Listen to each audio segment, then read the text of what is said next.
오늘 우리 성도님들이 한 가지만은 꼭 머릿속에서뿐만이 아니라 마음속에서 좀 생각을 해보셨으면 좋겠어요. 그것이 뭐냐면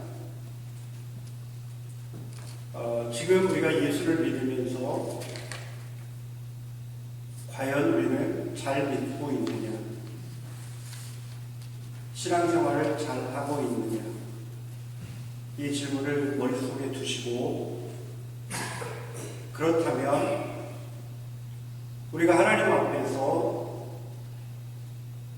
어떤 생각과 어떤 마음을 가지고 결단도 좋고요, 회개도 좋고요, 아니면 새로운 것을 꿈꾸는 비전도 괜찮고요, 뭔가가 우리 마음속에서 좀 있었으면 좋겠다 라는 생각을 가지고 여러분들이 오늘 말씀을 들으시길 바랍니다. 말씀을 준비하면서 저는 지금까지 제가 60여 년 살면서 하나님이 나에게 주셨던 은혜들이 어떤 것이 있을까 하는 깊이 묵상하는 시간들을 가졌습니다. 고백하기는 당연히 그렇게 고백하죠. 내게 있어 벌어진 모든 일들은 하나님의 은혜가 아닌 것이 없다. 하나님의 계획 속에 있었다. 서로 좀 부정적인 생각이 드는 것이 있을지라도 이 부정적인 생각이 아니라 이것조차도 하나님께서 내게 주셨던 은혜였다라고 고백하지 않으면 제가 신앙인으로서 살았던 60년의 세월이 허물어지는 것 같아요. 그런데 가만히 생각해보면 좋았던 적도 있었고 굉장히 힘겨웠었던 적도 있었고 신앙의 회의적인 때도 있었고 그냥 전혀 하나님을 생각조차 하지 않으려고 마음먹었던 때도 있었고 너무나도 여러 가지 일들이 죄 속에서 벌어졌던 거예요. 그래서 저는 한번 여쭤보고 싶어요. 나만 그런 건가요? 아니면 여러분들도 그런가요? 우리가 겉으로 얘기할 때는 모든 게 다 하나님의 은혜입니다라고 고백하잖아요. 그래서 사도 바울이 말씀하셨던 것처럼 항상 기뻐하라. 항상이라는 단어가 항상 우리의 가슴에 꽂히잖아요. 범사에 감사하라. 범사, 내가 그렇게 바라는 거예요. 내가. 근데 그 명령에 제대로 순종하지 못하고 불평하고 불만하고 때때로는 좌절하고 낙심하고 내 마음속에 시험이 올 때도 많고, 여러분 이것이 나의 신앙생활입니다. 여러분들은 어쩐지 모르겠어요. 항상 평탄하게 주님 안에 있으면서 주님과 동행하며 주님께서 걸어가신 그 길을 걸어갈 수 있는 용기와 힘이 있었으면 좋았었겠는데 그렇지 않은 것들이 너무나 많이 있더라고요. 그래서 사랑하는 여러분들, 저는 여기까지 왔습니다. 지금 이 순간에도 주가 그리스도라고 하는 사실과 하나님이 나의 아버지라고 하는 사실과 내가 죽은 이후에 하나님의 영원한 나라에 들 것이라고 하는 믿음은 흔들리지 않고 지금 여기에 와 있습니다. 여러분, 그래서 우리의 살아왔던 그 신앙의 여정의 중간 과정을 오늘 베드로를 통해서 한번 돌아보기를 원하고, 베드로가 예수님 앞에서 내가 주를 사랑하나이다라고 고백했던 것처럼 오늘 이 시간에 여러분들이 다시 한번 예수를 주님으로 고백하고 새롭게 여러분들의 시야가 열리는 그런 은혜가 있기를 주 여러분을 간절히 소원합니다. 여러분, 모세를 잘 알고 계시죠? 모세는 어떤 사람입니까? 살인자로 도망가서 미디안 광야에서 40년을 있었습니다. 미디안 광야에서 있었던 일들에 대한 구체적 기록들은 별로 없습니다. 그러나 그는 나이 80에 호렙이라는 곳에서 하나님을 만나 이스라엘의 지도자로 세움받게 됩니다. 호렙에서 하나님께서 모세를 만나셨을 때에 내가 선 곳은 거룩한 곳이니 내 신을 벗으라 말씀하십니다. 그러면 지금까지 모세가 걸어왔던 그 길, 모세가 신었던 신발, 이런 것들이 주님 보시기에는 합당치가 않았기 때문입니다. 여러분, 모세는 마음속으로 40년을 미디안 광야에서 살면서 그는 40년 전에 자기가 저질렀던 일에 대해서 회방감을 맞지 못했을 겁니다. 그거를 떨쳐내지 못했을 거예요. 그러니까 숨어 지내는 거 아니었습니까? 여러분, 모세에게 있어서 애굽을 떠날 때에 그가 저질렀던 모든 행위들은 그에게는 엄청난 짐입니다. 그 짐을 가지고 40년을 살았던 것입니다. 그때 하나님께서는 그 짐을 벗겨주시는데, 하나님을 대면해서 주를 만났을 때 주께서 그에게 새로운 사명을 주실 때에 그가 가지고 있었던 짐을 벗겨주시는데, 그 방법이 내가 선 곳은 거룩한 곳이니 내 신을 벗으라라고 말씀하십니다. 여러분, 엘리야를 한번 보세요. 엘리야는 갈멜산에서 850명의 이방 선지자들과 대결해서 승리했던 사람입니다. 그런데 그가 영적으로 나약함을 겪게 되고, 영적으로 문제가 생기게 되고, 침체가 오게 되고, 그래서 도망가잖아요. 도망가서 허기가 진 상태에서 주께서 주시는 것들을 먹고 나서 화를 못합니다. 왜 납니까? 그때 주님께서 하셨던 말씀이 뭡니까? 너 혼자가 아니라 아직 바알에게 무릎 꿇지 않은 7,000명의 사람이 있다. 그리고 나서 그에게 사명을 주시는데, 예후에게, 하사엘에게 엘리사를 세우는 일에 내 모든 것들을 사용하라. 너의 사명이다, 그게. 여러분, 엘리야가 주님을 만나서 이스라엘의 선지자로 다시금 강력한 능력을 행했던 그것을 회복하며 이스라엘의 선지자로 설 수 있었던 것은 뭐냐면, 그가 가지고 있었던 영적 침체가 어떻게 보면 개인적으로는 엄청나게 부끄럽고 극복할 수 없는 일이었지만, 하나님께서 그것을 먼저 해결해 주시고 새로운 사명을 그에게 주셨다고 하는 사실입니다. 여러분, 우리의 삶이 어땠는지, 그것이 높은 산을 올라가는 길이었든지 아니면 정점에 있든지 아니면 바닥에 있든지 간에 하나님께서는 새로운 일을 맡기시려고 하실 때에 항상 대면하기를 원하신다고 하는 것입니다. 그래서 새롭게 문제들을 풀어주시고 새롭게 세워주시기를 원하시는 분이 하나님이십니다. 여러분, 저는 아이를 키우면서 우리 아이들이 제일 두려워했던 것, 아빠를 무서워했던 적이 있습니다. 언제냐, 공통적으로 무엇인가 똑같이 2번, 3번 부를 때입니다.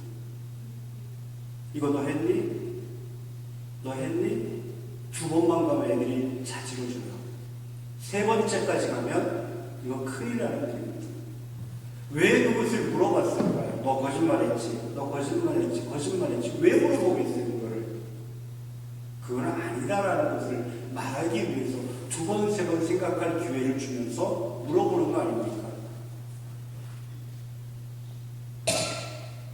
하나님께서는 분명히 주님의 쓰시기에 합당한 능력을 주시기를 원하시고, 주님의 생각을 이해하기를 원하시고, 주님의 사명을 주셨을 때 그것을 감당하기를 원하시는 하나님이신데, 그때마다 하나님은 대면하기를 원하셨고 대면해서 그 문제를 풀어갑니다. 어릴 때부터 사람들이 살면서 이제 많은 기억들이 있잖아요. 그 기억들을 가지고 살아갑니다. 그것이 상처든지 뭐 기쁜 일이든지 간에 여러분들 어렸을 때 받았던 상처들 때문에 힘들어하시는 분들 너무들 많아요. 그렇죠? 불현듯 막 kok콕 떠올라서. 그리고 그 상처받았던 것, 자기의 성격을 형성했던 어떤 배경 이런 것들을 떠올리기를 싫어해요. 생각하기를 싫어해요. 그래서 상담을 가거나 심리치료사들이 제일 먼저 이야기하는 것은 뭐냐면 그 상처를 직접적으로 언급하면서 그 상처 앞에 힘들더라도 서게 만듭니다. 그리고 그 상황을 설명하게 만듭니다. 여러분, 이것이 대면이에요. 맞서지 않으면 그 어떤 문제들도 해결되지 않습니다. 엘리야의 영적 침체, 그가 갈멜산에서 850명의 선지자와 대적해서 이긴 게 그게 무슨 사건입니까? 뭐가 중요합니까? 지금 그가 영적 침체를 겪고 있다는 것이고, 모세가 지금 그가 40년을 미디안 광야를 헤매고 있다는 사실이지. 여러분, 이것을 하나님께서는 대면케 하시는 거예요. 맞닥뜨려서 해결하라는 거죠. 여러분, 베드로의 경우를 한번 볼까요? 예수님께서 내가 나를 사랑하는 자를 몇 번 물으셔요? 3번 묻잖아요. 똑같이 대답하시잖아요. 내 양을 먹이라, 내 양을 치라. 여러분, 베드로에게 3번씩이나 예수님께서 내가 나를 사랑하느냐 물으신 이유는 뭘까요? 뭘까요? 베드로의 마음속에 있는 아직 해결받지 못한 문제들 때문에 그렇습니다. 영적 침체 때문에 그렇습니다. 어떻게 보면 겉으로는 예수님을 바라보고 내가 예수님의 수제자야라고 생각을 하고 말을 하고 있을지 모르지만 그것에 대해서 마음에 꺼리낌을 가지고 있는 거예요. 그는 예수님의 가장 측근이었습니다. 그래서 예수님의 했던 모든 행동들을 가장 가까이에서 봤던 사람이 베드로였습니다.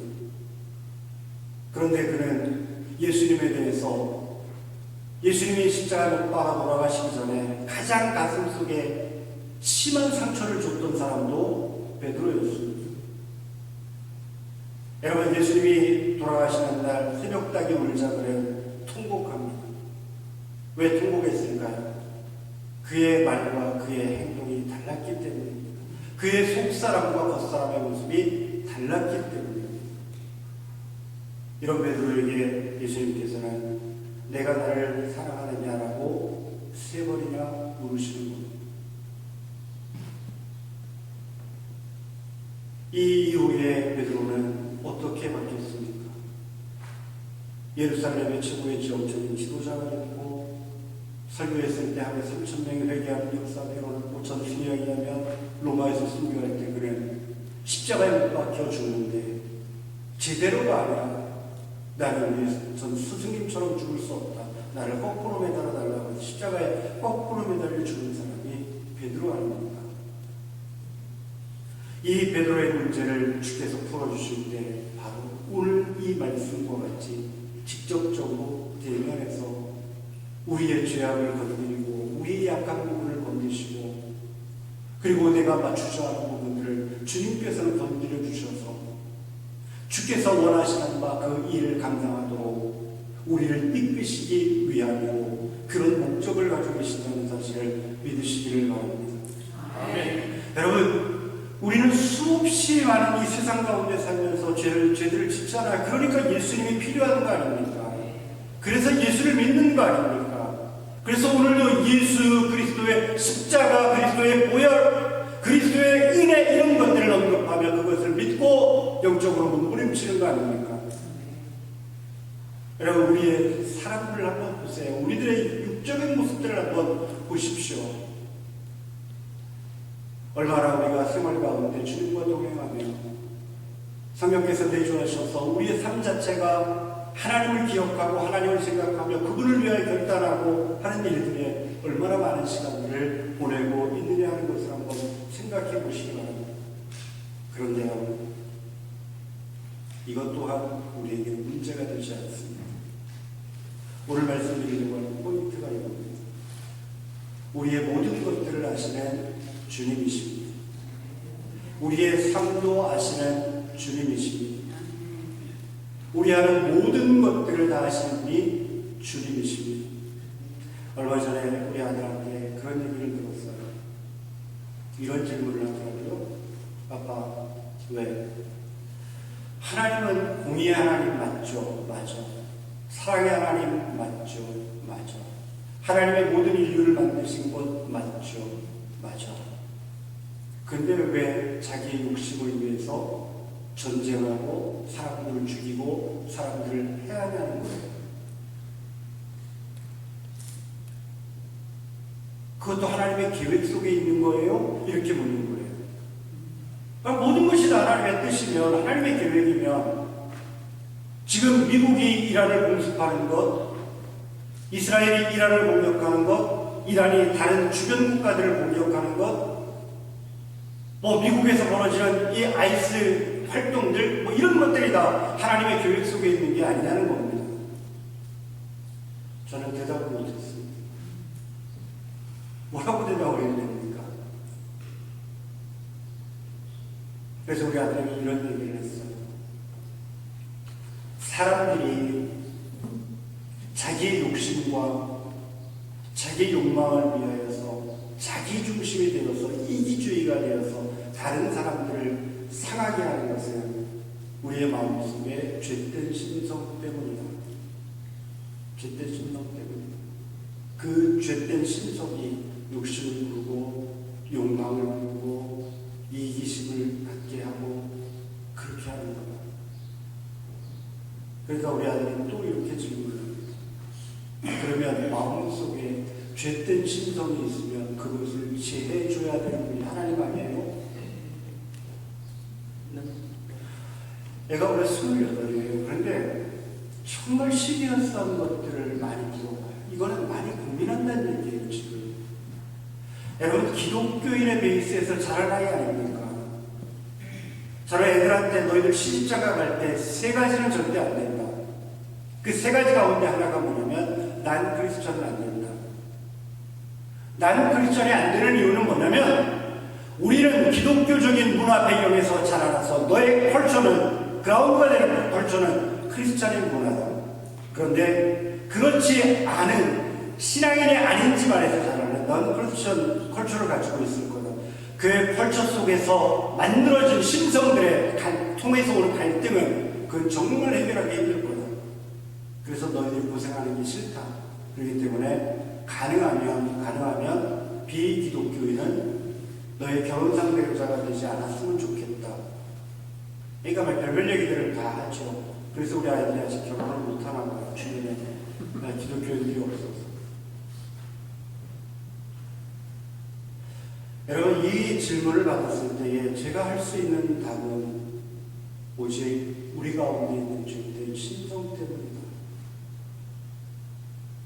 그럼 이 죄된 신성들을 어떻게 해결할 거냐? 그래서 저는 얘기했어요. 사람들이 아니면 세상이 아니면 역사가 갖춰야 될 기본적인 가치들이 있다.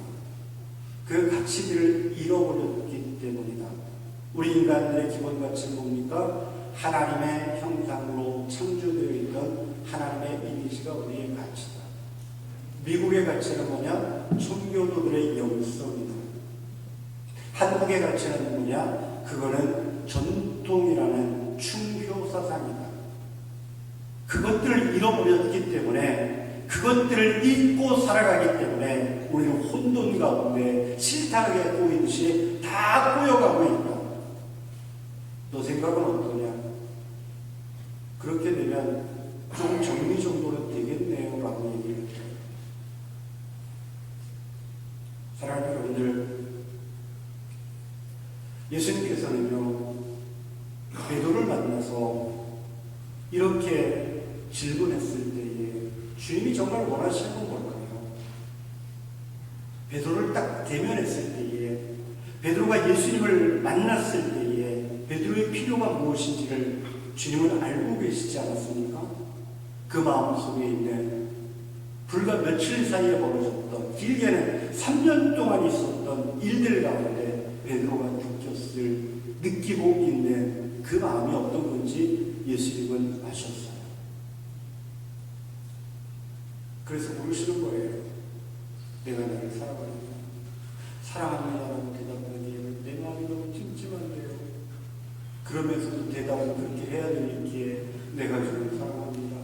내가 한 번만 더 물을게. 내가 나를 사랑해. 그 묻는 순간순간 계속 마음의 응어리들이 풀어지기 시작을 하는 거죠.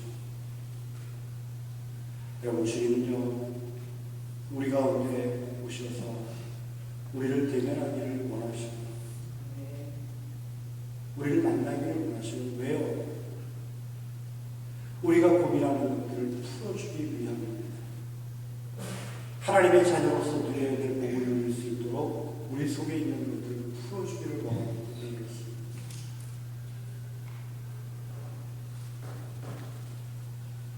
이렇듯이 은혜를 입으면서 살아왔던 우리들, 많은 영적인 체험을 했던 우리들, 주님과 동행하며 은혜를 주셨던 하나님에 대한 기억들이 너무나 많은 우리들이 지금 이 순간에 주님을 만나서 내가 나를 사랑하느냐 물으신다면 과연 우리는 어떤 대답들을 하겠습니까? 이런 면에서 우리는 두 가지를 한번 좀 체크해 보십시오. 첫 번째는 뭐냐면 지난 시간들의 영적 모습들을 우리는 정리해 볼 필요가 있습니다.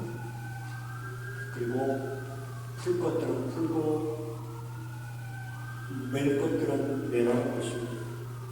그게 가장 큰 문제는 우리 속에 잠재되어 있는 죄악들입니다. 죄악이 뭡니까? 하나님과 가까이 하지 못하도록 만든 그 모든 것들이 죄악 아닙니까? 사람들이 죄를 범하였으면 하나님의 영광에 이르지 못한다고 그랬잖아요. 이 말을 드시고 뭡니까? 하나님의 영광에 이르는 모든 죄의 문제들은 해결됐다는 거죠. 에스겔서 18장 23절에 보면 악인이 죽는 것을 내가 어찌 기뻐하랴 돌이켜 사는 것을 기뻐한다라고 말씀하십니다. 하나님의 의도는 항상 똑같아요. 우리는 지금 주님 앞에 서서 다시 한번 믿음을 짚고 가야 된다면 주님께서 우리에게 말하시는 것은 부정이 아니에요. 사망이 아니에요. 살림이에요. 긍정이에요. 여러분 예전 기억들을 다시 떠올리십시오. 저는 목회를 그렇게 우리 방목사님에게 계시지만 오랜 기간 하지는 않았습니다. 목사의 직임으로 산 게 딱 20년 되던 해에 그만뒀습니다. 그리고 기본적으로 목사는 직임이지 감투가 아니라 나의 네임이 아니냐, 뭐 닉네임이라고 그러나요? 그러니까 목사는 직임이다. 그 직임을 내려놓고 20년 하면서 딱 내려놓습니다. 목회를 그만두게 된 이유가 여러 가지가 있죠. 여러 가지가 있는데 제가 참 힘들고 괴로워했던 것이 뭐냐면 그 20년 여정 동안에 초창기 목회자로 살아갈 때 그 열정이 회복되지 않고 영적 침체기가 한 번 빠지게 되면 점점 길어지는 것을 느꼈습니다. 그게 뭐냐면 똑같은 일을 놓고 해도 예전에는 하루 이틀이면 해결받는 문제들이 이게 일주일을 가고 2주일을 가고 하는 거예요. 왜 그럴까요? 지난 20년 동안의 기억들이 너무나도 많이, 그러니까 머릿속에 통계들이 있기 때문에 되는 것과 안 되는 것들을 구분하기 시작했고요. 비신앙적인 방법들이죠. 이런 것들이 계속 통계들이 축적이 돼서 너무 그 문제들을 풀어나가는 것이 힘이 들더라고요. 그냥 단순하게 하나님만 믿습니다라고 기도만 하면 해결됐을지도 모르겠지만 그걸 떠나서 그것과 더불어서 목회적인 경험들을 가지고 것을 분석해내고 방법들을 찾아내고 있는 그런 내 모습을 발견하는 거죠. 근데 여러분, 저의 20년 목회 생활 가운데 가장 행복했던 거는 가장 어려웠던 초기의 개척교회 목사 시절이었습니다. 저는 7년 동안 2개의 교회를 개척을 했는데 그때가 가장 어려웠지만 가장 행복하게 목회했던 적이에요. 왜 그랬을까요? 별로 전도사가 무슨 능력이 있습니까? 물질적인 지원을 어디서 받습니까? 그러니까 하나님 앞에 매달릴 수밖에 없고 매달렸을 때에 정확하게 필요를 채워주시는 하나님을 시시각각으로 체험을 했기 때문이에요. 그래서 교회 안을 개척해서 건축하고 또 다음 교회를 가서 또 개척해서 건축하고 하는 이 기간 동안의 7년이 제가 하나님을 가장 가까운 데서 만났던 영적 경험입니다. 그 이후에는 예전에 그러했던 것이 회복이 되지 않는 거예요. 그게 계속 쌓이는 거예요. 그랬을 때에 마음이 얼마나 괴로웠겠습니까? 그때마다 하나님 앞에 기도하는 거예요. 너무 힘들어요. 맞아. 결코 쉽지 않습니다. 여러분들이 가지고 있는 것들, 여러분들의 자아 이런 것들을 다 주님 앞에 내려놓지 않으면 하나님 우리를 만나주지 않으세요. 지금 여러분들도 그러시고 저도 속에 그런 문제들이, 그런 것들이 참 많아요.